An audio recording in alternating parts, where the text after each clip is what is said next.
Before we get started, how is it doing the virtual learning versus being at that university? It's a whole nother world. Spelman has been very accommodating to us and very understanding. So we're just taking it every day, one step at a time. Beautiful, beautiful, beautiful. Okay, one step at a time. And HBCUs are very accommodating. That's one thing that separates HBCUs from the rest. But let us start out with Taylor. What sets an HBCU apart from the rest of universities? Like from a PWI, Yes. I would have to say that the biggest thing for me is the culture. I think the culture is like the heartbeat of the HBCU, or at least my HBCU experience at Clark Atlanta. It's the culture from the food we're eating in the cave to the promenade and walking and seeing your friends, pageants. Because I feel like education is education. Now, when it comes to education at HBCU, you will get more information about us as Black people, Mhm. but you're going to get a good education at any of the HBCUs. Mhm. But it's the culture for me that sets it apart. Okay. Okay. I want Anybody? to add to that, Taylor. Yeah.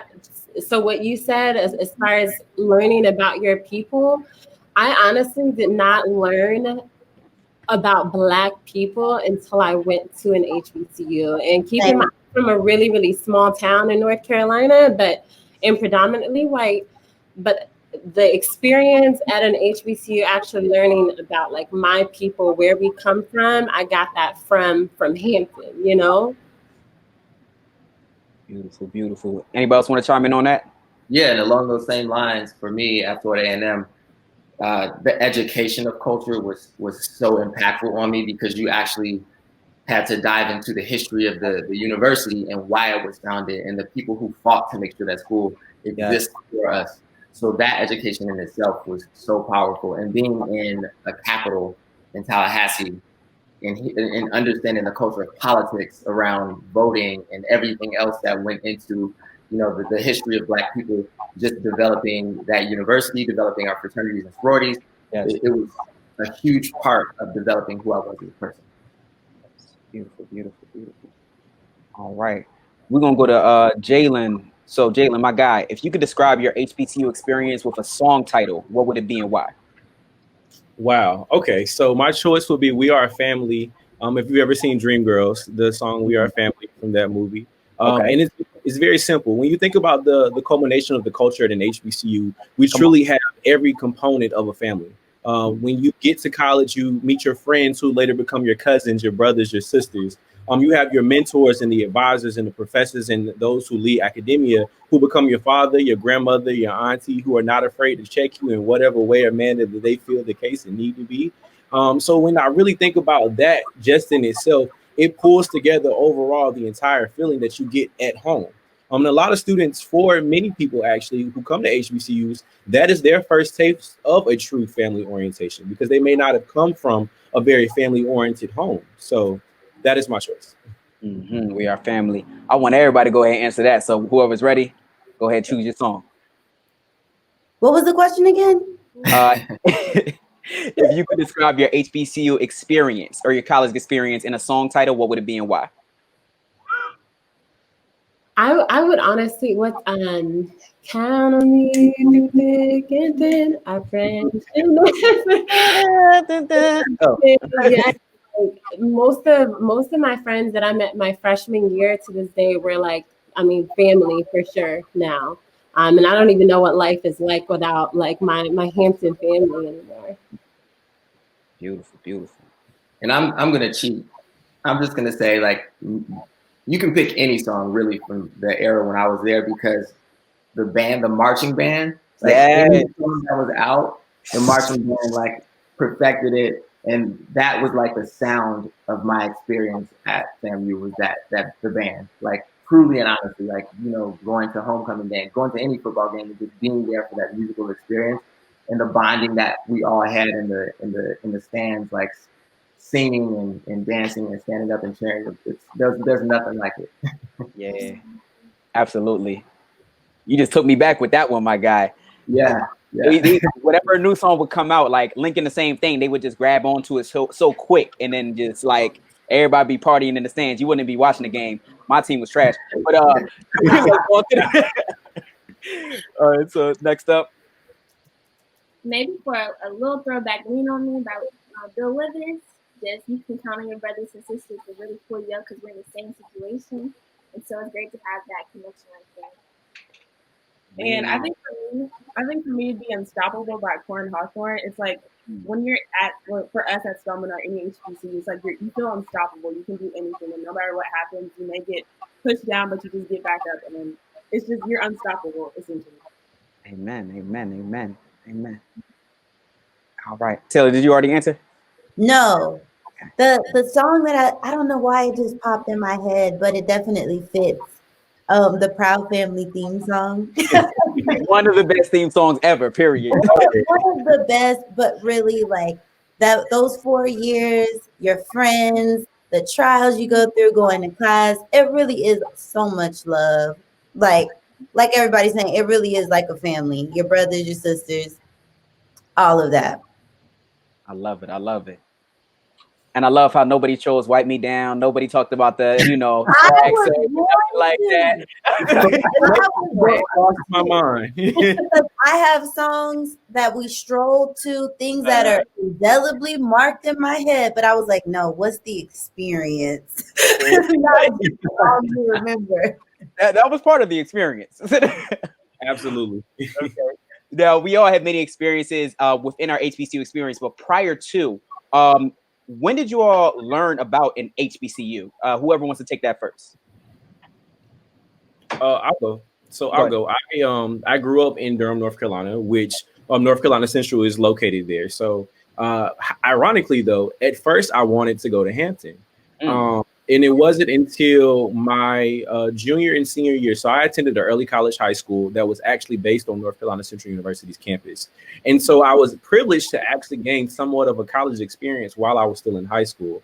And that's when I first felt the family orientation that was North Carolina Central University. So I was able to gain internships through opportunities on the campus. And in high school, I served as student body president. So I was able to connect the SGA in my high school to the SGA on the college level. And that opened a lot of opportunities and doors. I was able to speak at a university event that led to me getting an internship. So once I saw how many doors really could be open just through the networking that came with being at a HBCU, I was like, it was assuring for me at that point.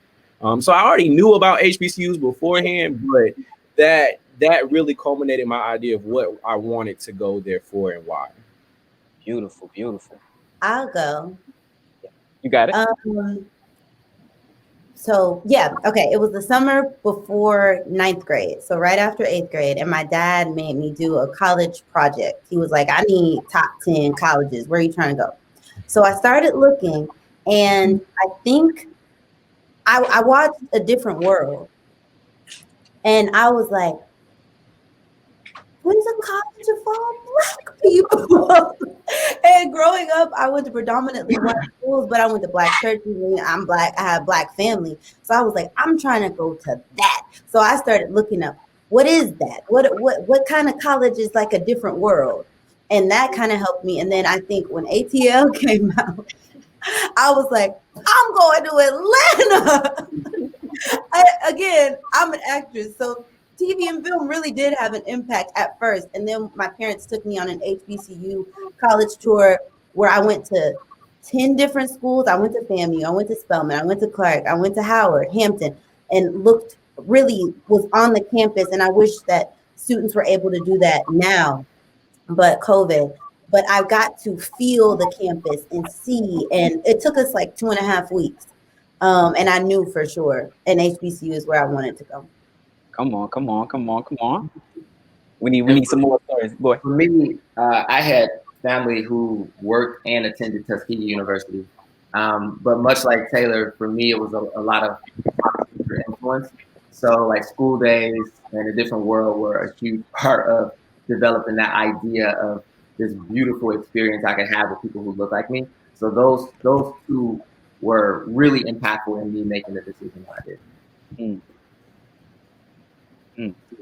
For me, at 10, I had a cousin that went to Howard, so I knew for sure, like, I saw how much she loved Howard and just being with our people. And my mama, she was like, "You got to go out of state, baby. You can't stay in North Carolina. You got to go." So I knew being in state for college was just not going to happen. So I started applying to so many out of state colleges. I visited Hampton and I was just blown away. The campus is beautiful. The people are so welcoming, and I just knew like it was no question. I literally left there. I think I even talked to admissions when I got there, and was just like, I'm going to be here next year. So I always knew. Okay. I think for both of us, our stories may be different, but both of our parents went to an HBCU. Our dad, he went to Howard and St. Aug, and then our mom, she went to Xavier. So we applied. Well, I know I applied to like HBCUs in state and out of state. Well, primarily like Winston-Salem and then most out of state.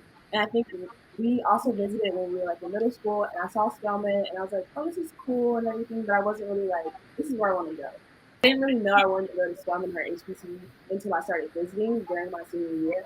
I went to Winston-Salem and I was like, oh, I love this. This is great. I went to Howard. I was like, this is awesome. And then I went to Spelman during Spellbound and I was like, oh, this is the place that I need to be and where I want to go. Yeah, I she love fell it. in and then I had to go follow her. That's how we both got spelling. I love it. And, you know, everyone has very different ways of how they got to falling in love with their HBCU or choosing why they went to their HBCU. But the one thing that I saw at the center of it was the power of seeing people that look like you, the power of seeing people that look like you that are in their career succeeding or walking beside you, striving towards excellence.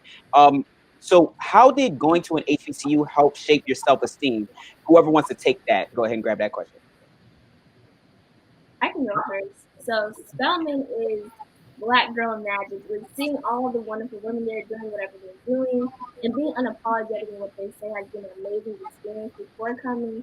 I was confident, but I would step back before I would say something. Seeing women do that, not in a rant or whatnot, but like being passionate about what they had to say and knowing that it was worth hearing has been an amazing experience. And also seeing my siblings at Clark and Morehouse has been also amazing.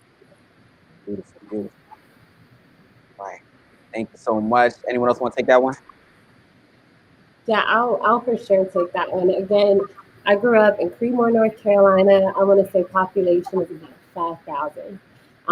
Predominantly, again, white. And I just don't remember growing up and seeing that representation of Black people and like that strength that comes within. I saw that at home for sure.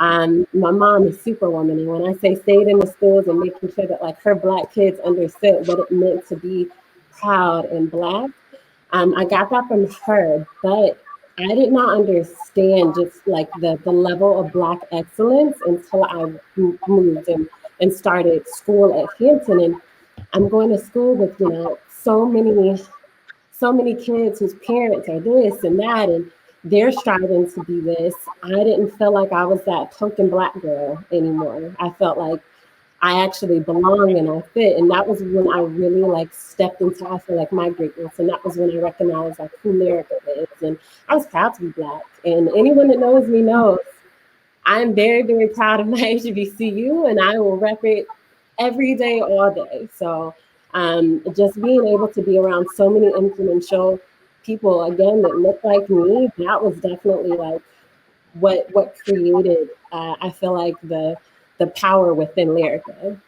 Mm-hmm. I liked what someone said, unapologetic. I think that before I went to an HBCU, like Lyrica said, you had that tokenism, like you're the one diverse person. Whereas when you step on campus, that goes out the window. Everybody's Black. So it's like if you're gonna rise, you're gonna rise. It's not because the color of your skin, it's like the field, the playing field is kind of level in terms of, all right, we all Black. So so now you can dive into what is it that makes you you. Nobody's judging you because you're that Black person. We're all Black. So it's, you have the space to let that guard down. And that's a very unique experience that you're not going to have anywhere else in the world. Once you leave school, you're black. But on that campus, you're just you.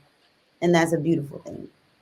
And I Amen. would have to say for me, just quickly, I grew up in a household of 4 kids. So I was the third of 4, the third boy, and then I had a younger sister. So I think I always felt like a little bit timid or shy compared to everyone else in the family. And then when I moved to Florida, and I grew up in Chicago. So when I moved to Florida to attend Florida A&M University, I had to step into this world where it was just me having to like discover myself, you know? And when I walked out onto campus for the first time, it did feel like a movie or a TV show, to be honest, because there were, you know, people out there who were campaigning to be in the student government, and then you had people who were women who were campaigning to be Miss FAMU, and then you had, you know, the marching band, and then you had fraternities and sororities out there. So there were so many opportunities and organizations and things that I was able to like sink my teeth into to kind of develop myself and discover my voice, and that was a beautiful experience for me.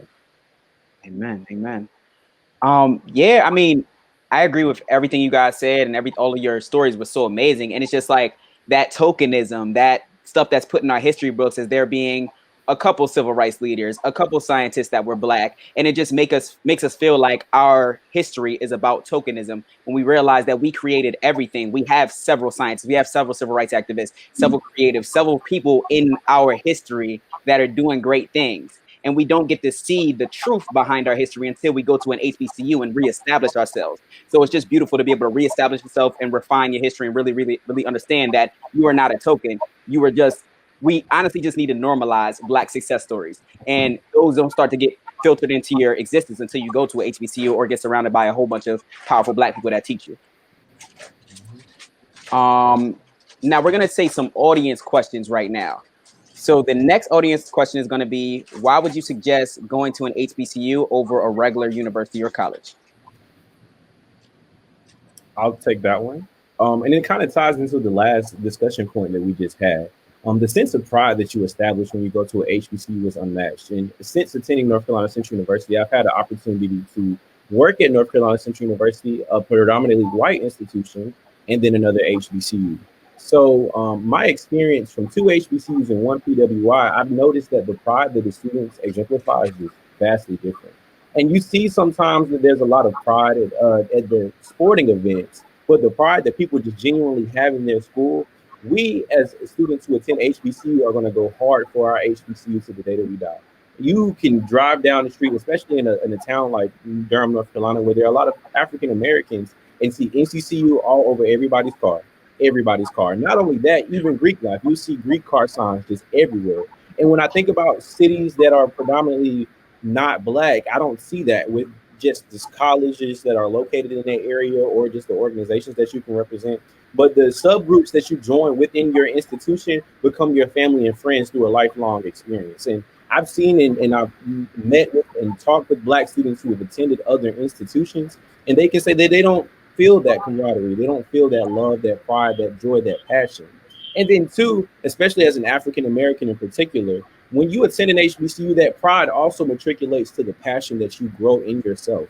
That pride allows you to develop your passion, and that passion then matriculates into all that you do, not realizing it is because of the pride that was instilled in you by going to the HBCU. Something as simple as being proud about what founding year your school has and what your colors are, that translates into your personal pride. It's just building a level of energy that just continues to push you out there, you know, and cause you to want to be the best of all that you can be. And we all have that superiority complex of our HBCU being the best. Every single person up here is going to say that they go to the best HBCU, regardless of what the stats say, regardless of what the news says and everything else. We all believe that our HBCU is number one. And that translates to our personal passions. We all believe that we're number one at what we do. So, amen. Very well said, Jalen. Very well said. We're going to jump into the next question in just a second here. But very well said. Lincoln University is the best, but you know what I'm saying? We don't got to have that conversation right now. Oh, wow. The next question is, what HBCU is the best? So, Come on. Who said that? I don't know who asked that question. Y'all playing around. We're all equally the best. the best colleges to attend. There we go. Just like that. We are all the best colleges to attend. That's all. We ain't gonna get into all that. You know, it's funny. There was a meme that literally like it said HBCUs, we will go in on each other, you know, like we'll have all the jokes going back and forth. Let a PWI say something like, It's murder.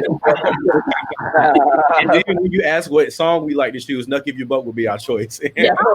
To say about which HBCU is the best, because maybe they're asking, like they're trying to determine which one they want to go to. Okay. I feel like there's a lot of different things you should take into account. You should take into account what you want to do, not just major wise, but what you want to do in your like career wise. Is it something a location would be better for? Where do you want to live? What are things that the campus, you know, what can they offer you? They're all great though. so true. They all great, and that's really what can it offer you. And let's go with Rob. What did your HBCU experience offer you career-wise? Well, right now I'm the managing director of a company called blackfilm.com. So interestingly enough, the owner of blackfilm.com is a woman who graduated from Howard University.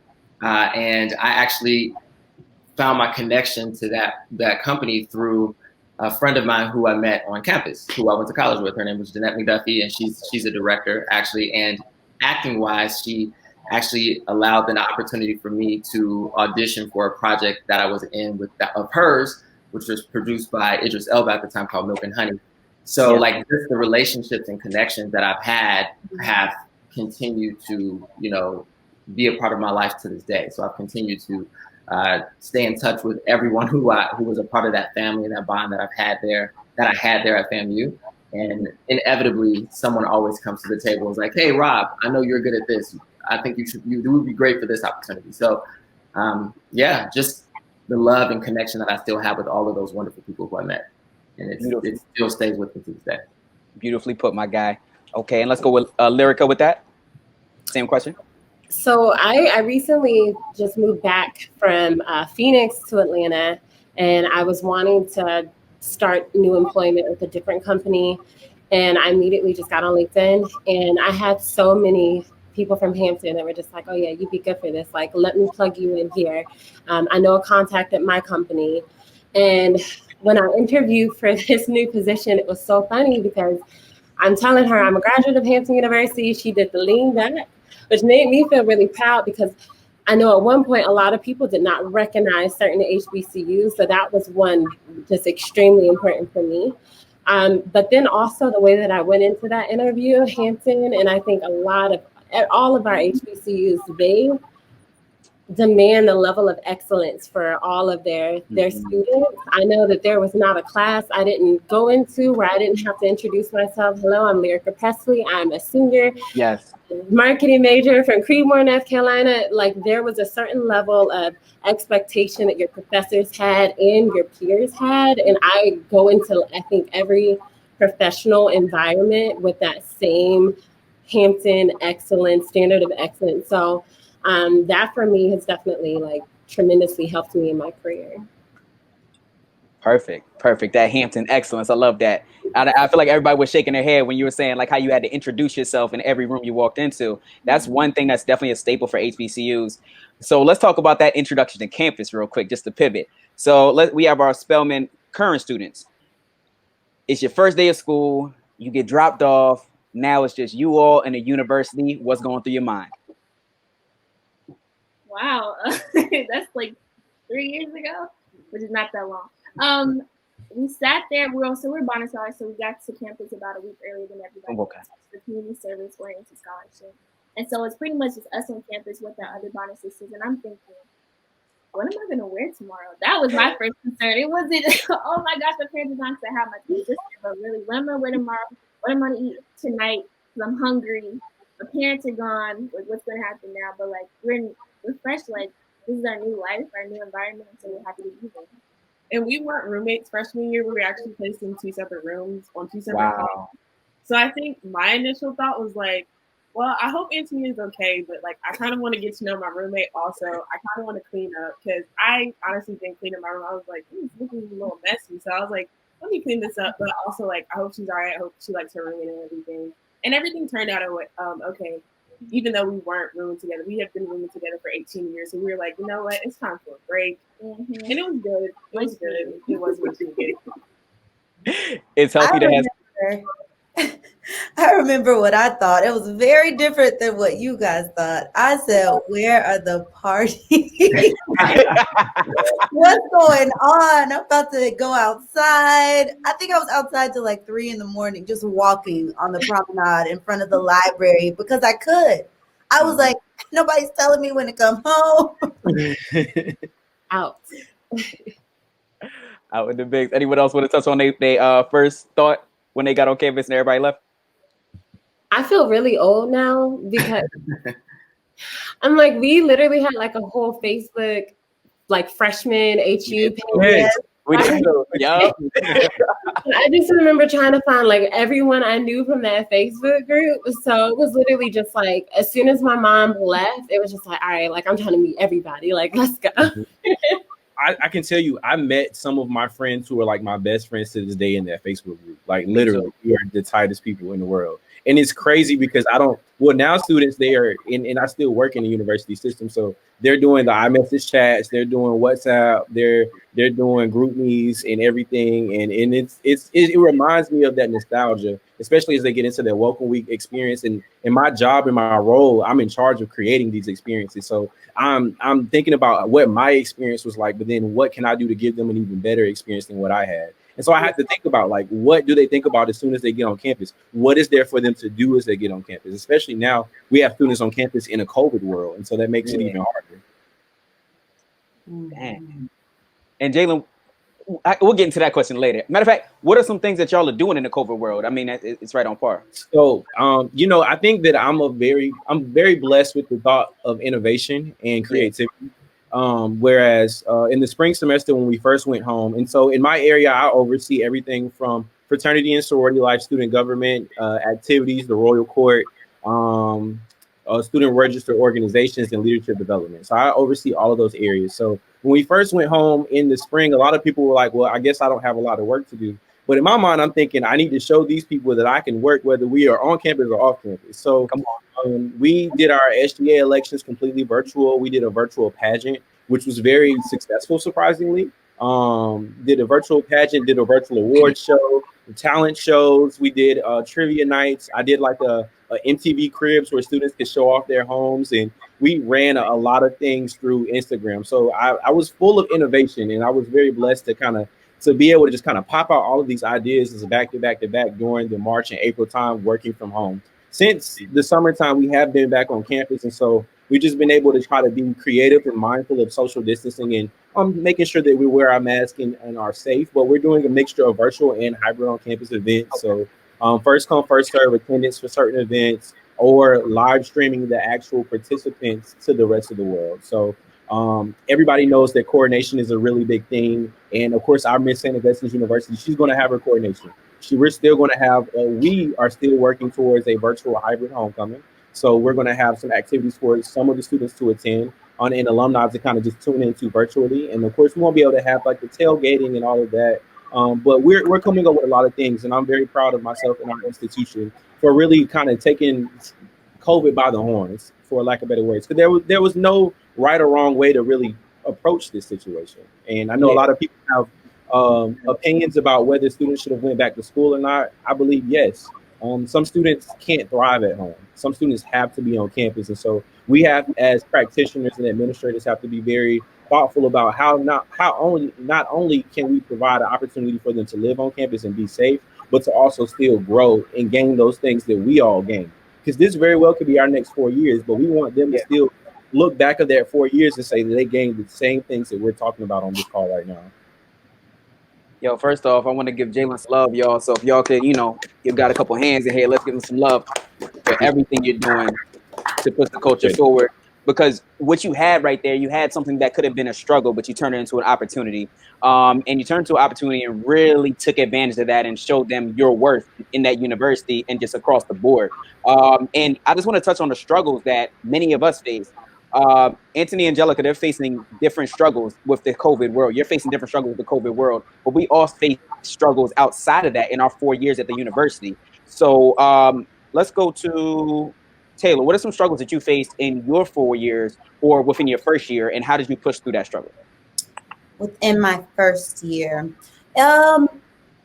one of the struggles that I had, well, we'll probably get to that later. I actually became a member of Alpha Kappa Alpha my freshman year. Oh, I came to Clark Atlanta with AP credits and dual credits. So by my second semester, I was actually a sophomore. So I was going through the membership process for that while being a freshman, which was difficult to balance the social and my schoolwork. And then one thing that was I had a great time freshman year. I had a wonderful time. I did absolutely everything possible in my entire college experience. But one thing that was an adjustment for me was the food. I was used to eating my mom's cooking and like eating late night, doing all that stuff. I actually I had a stomach issue. I had to go to the hospital. Oh. The food messed me up. And the food was good. I think it was okay. You did too much. eating dorm food or college food, cafeteria food. Yeah. I didn't expect that one. I didn't expect that one at all. That's okay. So everything was great. You crossed your freshman year, which is amazing. Shout out to you for that. And the food was just interesting to adjust to. It was good. I think it was the schedule. Eating late at night, being up late at night. My little 18-year-old body was like, girl, go to sleep. And you have to learn like calf hours. Like calf hours are weird. My freshman year, we had big calf. For my HU people watching, we had big calf, little calf. So I would be like, I got to get out of this class at this time. I got to run over to this calf so I can make it. That was probably a struggle. My mom just reminded me a couple of days ago. She was like, girl, you were terrible with laundry. So I would say that was my big struggle. I never did laundry. Like back home, it was, oh my God, I had so many pink clothes, destroyed clothes, because laundry was definitely the tough one for me for sure. Mama, I made it though. I did it. You made it though. She made it. She out here. Anybody else want to quickly jump on that? Struggles and how you push through? Well, I'll say I briefly touched on it before, and I think whether you're an introvert or an extrovert, it doesn't matter. When you get there, make sure that you put yourself in uncomfortable positions. And when I say that, I mean like join organizations that you would have been timid to join, or you may not have been interested in. So just kind of find your way, find your voice. And for me, I really put myself out there in ways that made me extremely uncomfortable, but it really helped me to define who I am now. So I joined, I became a student ambassador for the university. I joined Alpha Phi Alpha fraternity. Like I did so many things that traditionally I would not have done, but I just forced myself because I was so far away from my comfort zone. I just forced myself to get out there and really find my voice. So I would say that was the biggest struggle for me, like finding my comfort zone. But in the way I pulled through it was just putting myself out there and not being afraid to, make friends and join organizations and really find my space. Perfect. Okay, I think that's the cool part about freshman year of college, because everybody is kind of doing that. Like everybody's open to meeting new people for the most part. For the most part, you have your few. We're gonna pivot real quick. Speaking of meeting new people, were any of you able to study abroad or do domestic exchange programs at another school? I didn't. I wish I did. Anybody watching, please study abroad. Go travel, go do it. You can. But my best friend, she was a bio major at CAU, and she did a mini semester in Argentina. She was a bio major and a Spanish minor, and she was able. I think she went for 3 weeks, like over Christmas break, and she loved it. I didn't have the opportunity to do that either, but as a person who's been bitten by that travel bug, I would absolutely say if you have the opportunity. I know right now we really don't have that opportunity with COVID, but if you have that opportunity, I would say take advantage of it, because there is nothing like being able to get experience and like really gain experience from seeing other cultures and immersing yourself in those communities and seeing how other people live. And I wish that was an opportunity I would have had an opportunity to take advantage of. Amen. We studied abroad a week in Italy, I think our sophomore year, and then I went to Morocco for 2 weeks with Spelman College sisters, which was an amazing experience. And then I was also going to go to Cuba this summer, but then COVID hit. Let me tell y'all, Cuba would have been amazing. So instead of that, destined with COVID-19, I might do an international virtual internship, and so that's a new experience which I'm open to. Yeah, studying abroad is an amazing experience if you have the opportunity, please, and also apply to scholarships as many as you can. People will pay you to go abroad. You are Black. You are the esteem type of person, so take that opportunity. Also, I'll have to find a link or I'll get it to the organizers of the fair. One of my cousins, she's a graduate of North Carolina A&T. She started an HBCU study abroad fund organization. She raises money for HBCU students to study abroad. So there are resources. If you want to go, don't even worry about how you're going to do it. You'll do it. Just apply. Go. Go and make sure y'all take advantage. Make sure y'all take advantage. There's a lot of things to take advantage in this HBCU experience, one being Greek life. So I want to ask first, Jalen, when were you introduced to Greek life? I was first introduced to Greek life when I was younger. I have an uncle who was an Omega, but I didn't really know much. It didn't really register. It didn't click. Yeah, it clicked. Like I remember it now, but at the time it was like, oh, okay, cool. So, but as I mentioned earlier, I went to an early college high school, and so I actually met my prophytes, my immediate prophytes, when I was a senior in high school, and they kind of took me under their wing, which I think afforded me the chance to join my organization, Phi Beta Sigma Fraternity Incorporated, my freshman year as well. So they took me under their wing, and honestly, I felt like a brother before I was a brother. Like they helped me move in when I was actually time for me to be a real freshman. They were there every step of my way. They found a way for me to join the student government on an executive board level my freshman year, just by way of who I was, and I've already networked myself. And then after I joined Phi Beta Sigma, I found out another one of my uncles actually was a Sigma. So all this time, there's a picture of my dad and his brothers, and he's doing this, and I'm just thinking he was like, oh, cool, like he was just throwing up a hand sign, and next thing you know, I found out, oh wow, he has a brand. He really is a Sigma. So it was a very small world situation, but that was my first introduction to it. I also had a mentor. I have a mentor who is still my mentor to this day, that is a member of Alpha Phi Alpha Fraternity Incorporated, and he has a heavy impact on my life. Not heavy enough for me to wear black and gold regularly, but he definitely allowed for me to see the value of what a Black Greek letter organization was. And so I knew while I was in high school that I did want to join an organization, but my freshman year really helped cultivate my decision. But I will give it to my mentor, who is an Alpha. He showed me the value in a Black Greek letter organization and showed it to be much more than just the stepping and everything. Yes. So. Yes. You all are welcome. The question was, when were we first introduced to Greek life? Yes, when were you first introduced to Greek life? Oh, my mom is an AKA and my dad is an Alpha. So I walked on campus. I was a delusional freshman. I walked on campus like, what are AKAs? Where the K's at? What a K's at? I found him though.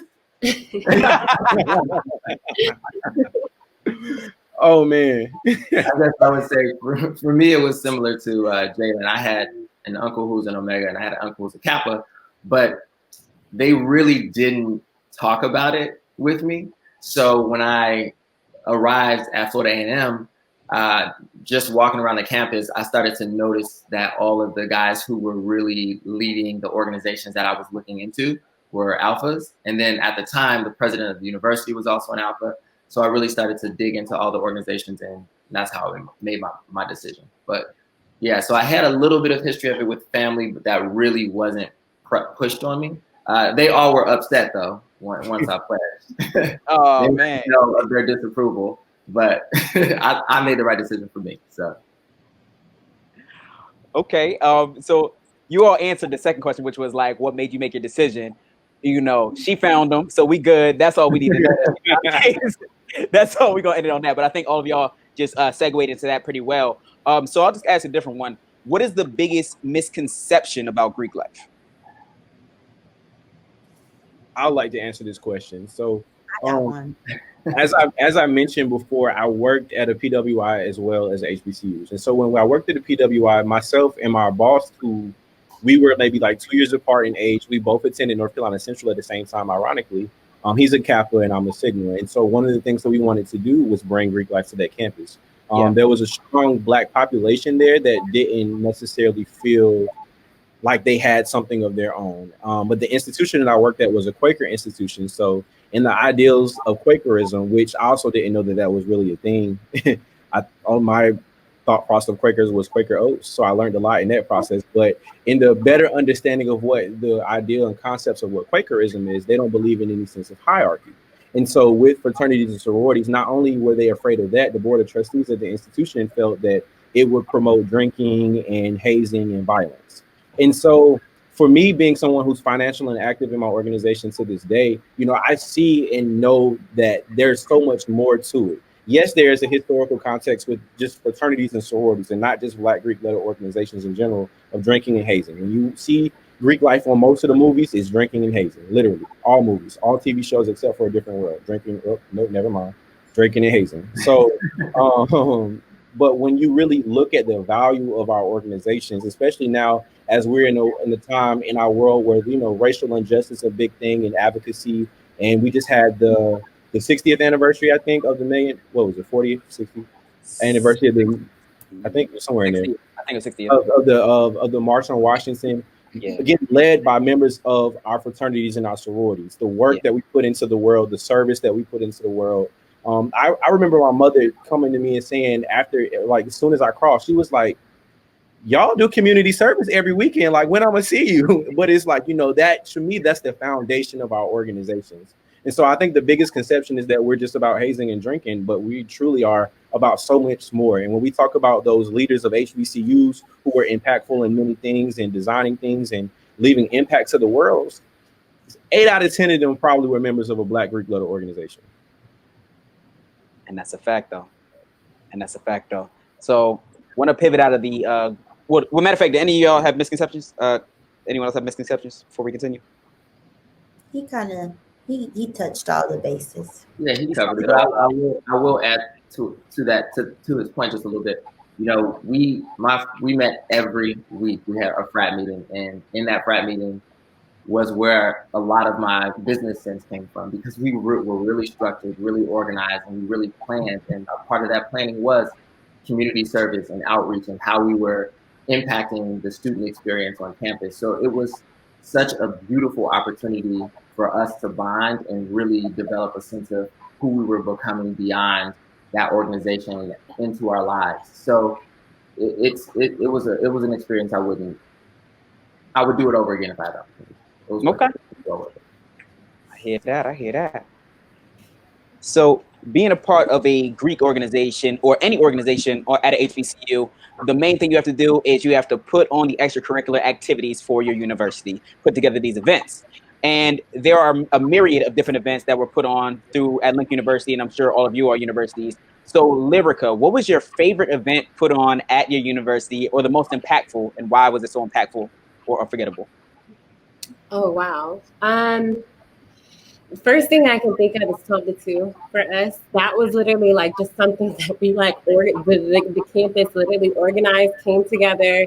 You would have so many like different, just tables set up with like these kids that were putting up businesses, and like our 12 to 2s were literally a place where DJs that wanted to start their businesses, and like our 12 to 2s were for sure. My favorite. Yeah. Indeed.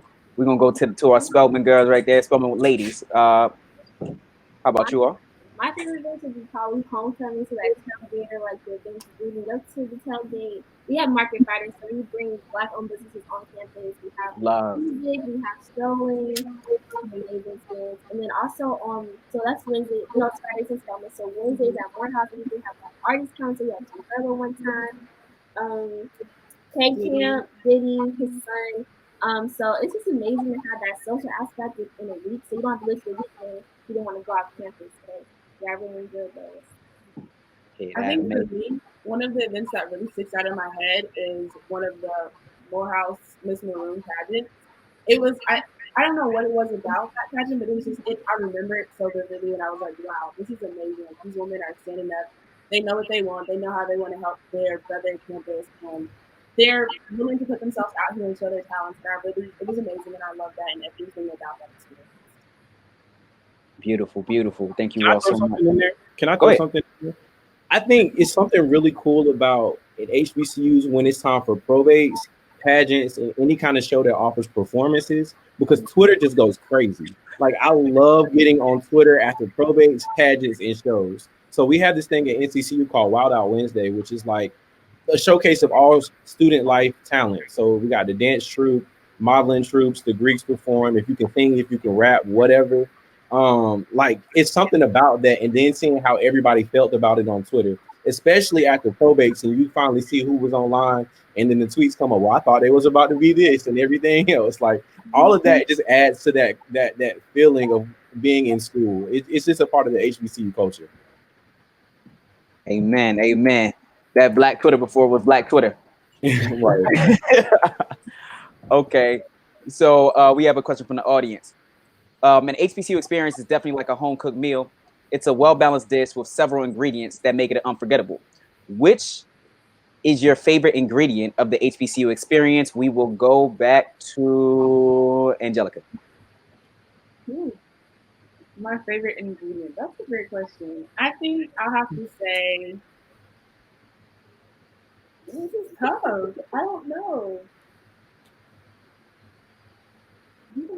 Well, I'll answer first. So the people you meet. So yes, it's mainly Black people, but there's also some people that are not Black. But you meet so many different people from across the world and also the country. So like I met people from Cali, I have Cali brothers and sisters, Detroit, Chicago, DC. Like you meet them and then you take on a lot of their language, I guess, and sometimes slang or like, hey, that's my bro. So just meeting different people and not taking like people from after school. Yeah, I think on in addition to that is like the sisterhood and the brotherhood that we have at either Morehouse or Clark Atlanta. I think those are the two things that really help because I was able to branch out across different campuses and I love networking. So getting to meet new people and knowing them and learning about their experience in their life, I think that was one of my favorite reasons. Beautiful, beautiful. Thank you so much. All right. Yeah, So we have. Oh, go ahead. definitely. I'm sorry, just adding into that, like family for sure is like that sprinkle within any HBCU meal. It's literally that like sense of anywhere you go, there's a place where you just feel like you belong. I don't care if it's in class, you're on any yard or like wherever it is, football games, tailgates. You literally just feel like you can go anywhere, and like everybody feels like cousin. Cousin. Assistant, like it just feels like a big family reunion all the time. Like it just feels like a place of like home. I have one thing that I feel like tied into the ingredient. So the motto of Clark Atlanta University is find a way or make one. That to me is grit. I feel like in life, you need that wherever you go. I think in terms of like even my career, what I do, that I'm not taking no for an answer. If this path doesn't work, I'll find another way to do it. This is where I'm trying to go. I'm going to do it. Having that agency and that confidence behind you definitely came from going to an HBCU. I don't know if it's that, we talked about being unapologetic and being able to really find yourself just for being yourself, not, comparing the color of your skin just for 4 years. I think that is I don't even know what to call that. It's just something you get at an HBCU. That's something. Just that's something you get at HBCU. Now, something you all get at HBCUs, except for this year, is homecoming. Unfortunately, we do not have homecoming at any of our respective universities. Do we have? It's all of them, right? Across the board. All of them. Yeah, across the board. I'm about Our to say, 5-year. Here. It's my 5-year, and I'm pissed. Jesus.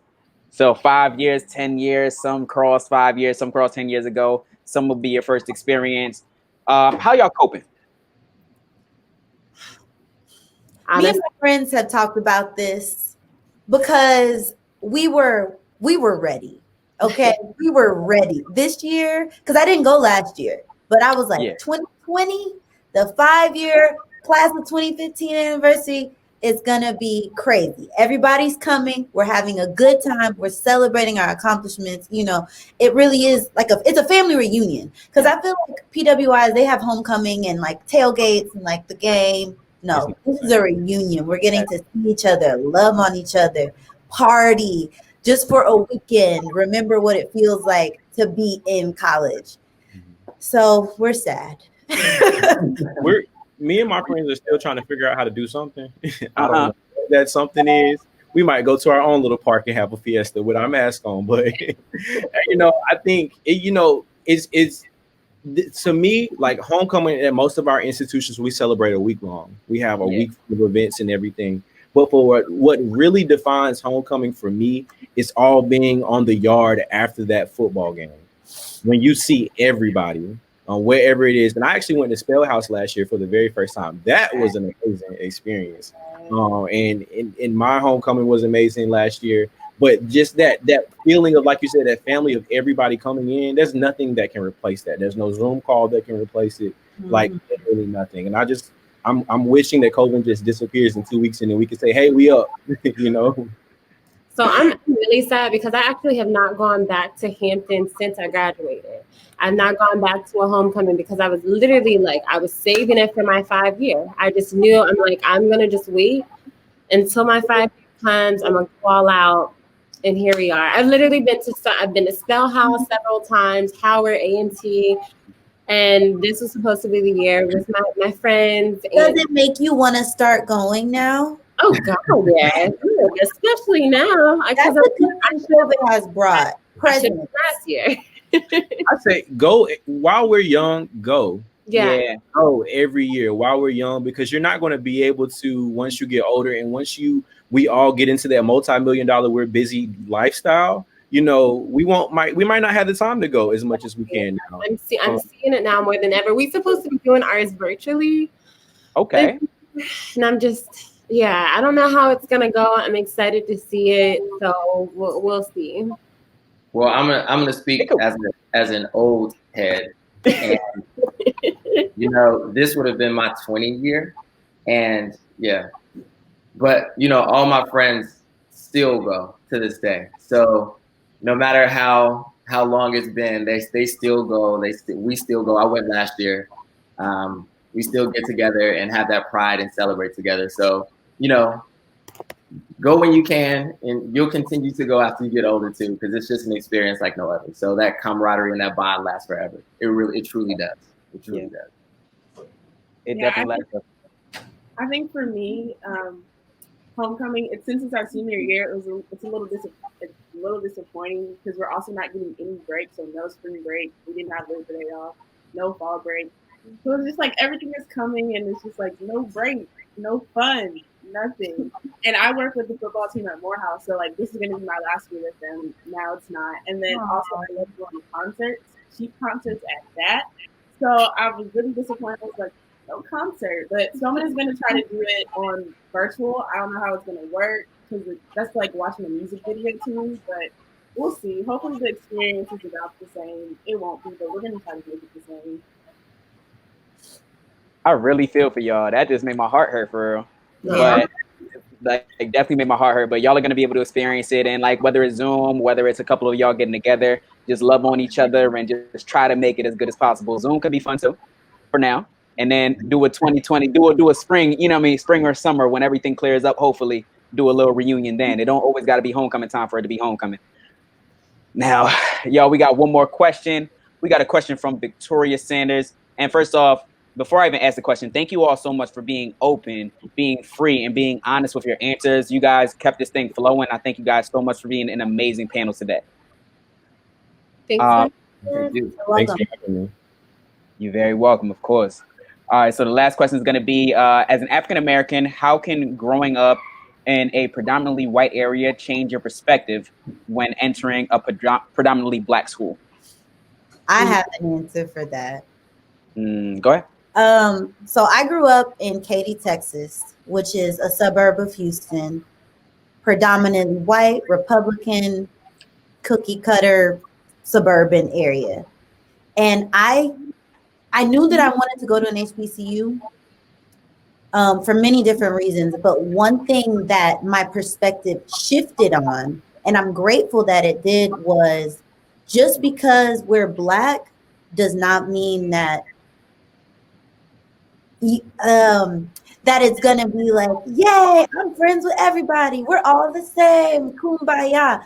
It is kumbaya and it is family, but you get to see the like the intricacies in being Black and the beauty in being Black. You have Black people from the South, you have Black people from the East, you have Black people from out of the country, international, from Canada, from it's like, yes, our skin color is the same, but we are all such unique individuals, and that's what makes us even more beautiful. But I think that was one of the biggest shifts that I had to realize. Mm-hmm. I for sure second that, Taylor. Again, growing up, I saw like my representation of like Black people coming from like my family, the people that I was around a lot, and then my immediate friends, immediate circle of people around me. I didn't know how broad of like just Blackness that we have as people, and like going to Hampton, we had this another event, Battle of the States, and you had dancers, you had comedians, you had models. It was so many different, all shades of Black people, all types of Black people, like from different places.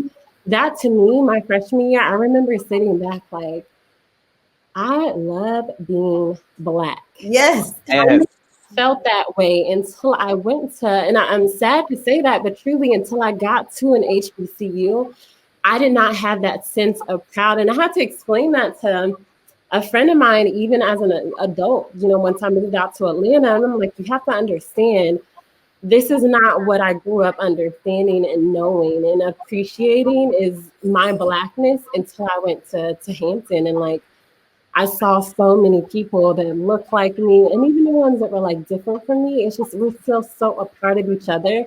And then I look out into the world, everything that we're experiencing now, and I think like the climate that we're in now, with injustice that Black people see and how we like still stand together, that just unique bond that I just don't think you can get anywhere else. You definitely get an HBCU, and that to me was like, it was so big. It was so big. It was so important to me. Just want to give it a second. Phenomenal question for us to end off on, and also wonderful answers. Thank you guys once again for sharing yourselves with us today and pouring into everyone watching. Do you all have any last words? One by one, we're going to do last words for everyone viewing today. Yeah, I'll start. I remember telling my mom had a close friend of hers who was a white woman, and she was married to a white man. And I remember telling him, like, I'm going to go to an HBCU. And he told me, I don't think that's smart because they don't prepare you for the rest of the world. And when I say I'm so glad that I did not listen to that, because the biggest lesson that I've learned and what I've come out of like Hampton understanding is they prepare you to be that one Black person in the room and how to make sure that your voice is heard and how to make sure that you stand tall in what you believe in and who you are.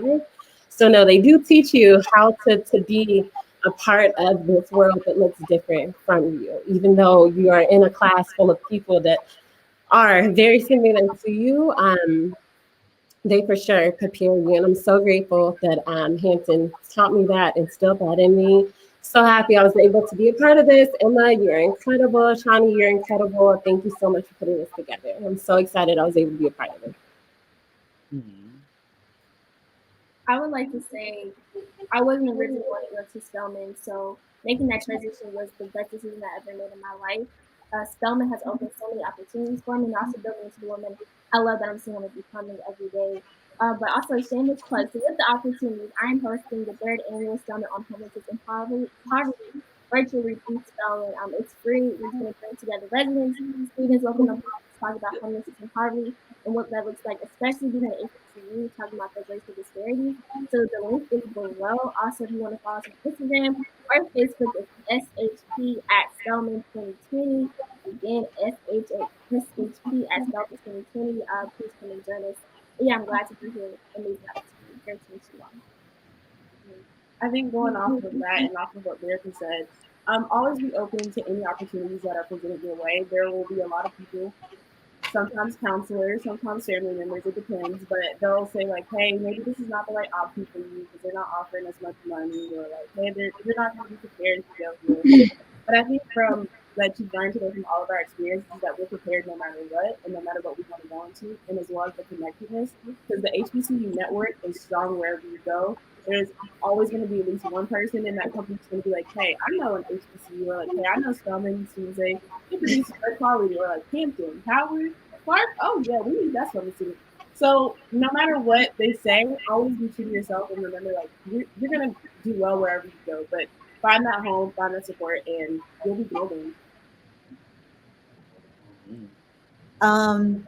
I would just say wherever you are on your college journey, I wish you so much success and happiness and joy. College should be a beautiful experience for you. I know mine was. An HBCU 100% would recommend. Clark Atlanta University is amazing. Clark Atlanta University is why I have a college education. They gave me 100% full ride. Other HBCUs gave me full rides too. Go apply. Apply. It's worth it. This COVID time will pass. And I believe, like Jalen said, they have different things in place to create, still instilling that culture. So it's still worth it. And I wish everybody all the best luck.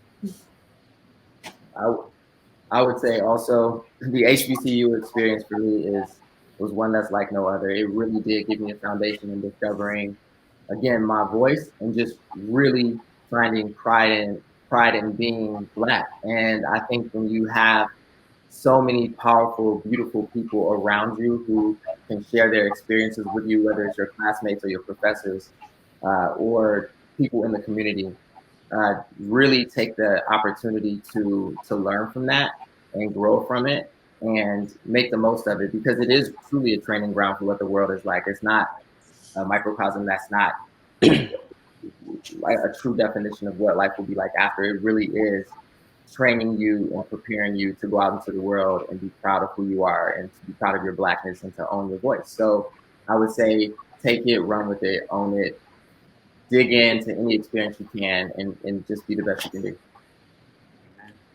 I would say that going to an HBCU or living life in general, in the course of your lifetime, you're building a house. If you think about your lifetime, you're building a house.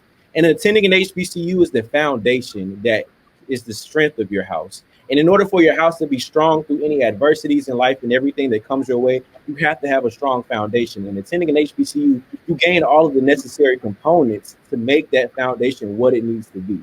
So as you guys make your choice in thinking about going into college, not only do I encourage you guys to look at an HBCU, but look at an HBCU that fits you. There are over 100 HBCUs that have great things for everybody. And while we represent the HBCUs that are listed below on the bottom of this screen, there are 101 plus HBCUs that you guys can choose from, that you can grow from, and found that foundation that's going to make you have the best house throughout your lifetime. I would be remiss if I didn't acknowledge and shout out North Carolina Central University and, of course, St. Augustine's University as well. So if you guys are looking for two schools, those are two options you definitely should take a look at, as well as the other options on this call. But hey, make the right choice and start that foundation strong and sturdy. Yeah.